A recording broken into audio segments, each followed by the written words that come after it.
যার কথা মতো নামাজ পড়ব, তার কথা মতোই রাজনীতি করব। যার কথা মতো হজ করব, যাকাত দিব, তার কথা মতো পার্লামেন্ট চালাবো।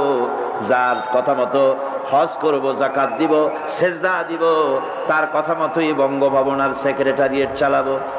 যাকে মানি, যে আল্লাহরে সেজদা করি সারা জীবন, যে রসুলকে মানি আমার নেতা হিসাবে, রসুল হিসাবে, সে আল্লাহ এবং রসুলের হুকুম অনুযায়ী আমার কোর্ট কাছারি, আদালত, শিক্ষাঙ্গন চালাবো। এটা যদি চালাই তবে আমি মোমেন।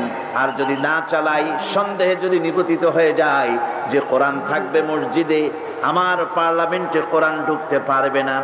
কোরআন পার্লামেন্ট শুরু হওয়ার সময় একবার তেলাওয়াত হবে, কিন্তু তা আমল করা হবে না।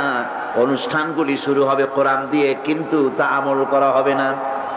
কোরআন তেলাওয়াত করে ব্যবসা প্রতিষ্ঠান উদ্বোধন করা হচ্ছে, কিন্তু সুদের টাকা দিয়ে ব্যবসা প্রতিষ্ঠান বানানো হলো।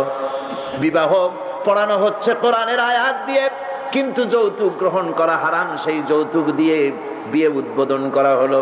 এমনি সকল ক্ষেত্রে নাফরমানি করে যে ইমানের দাবি করলো, এই ইমান ইমান নয়, এর নাম মুনাফিকি। এই মুনাফিকি থেকে বাঁচতে হবে। সন্দেহের দানা বাঁধলে চলবে না। বিশ্বাস করতে হবে আমার কোরআনের নাম সংবিধান, এই কোরআন দিয়ে পার্লামেন্ট চলবে। চলবে না? চলবে না? চলবে।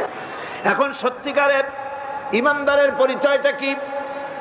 কোরআনে কারীম সত্যিকারের ইমানদারের পরিচয় এভাবে পেশ করতেছে, ইন্নামাল মুমিনুনা আল্লাযীনা আমানু বিল্লাহি ওয়া রাসূলিহি সুম্মা লাম ইয়ারতাবু ওয়াজাহিদু বিআমওয়ালিহিম ওয়া আনফুসিহিম ফি সাবিলিল্লাহ।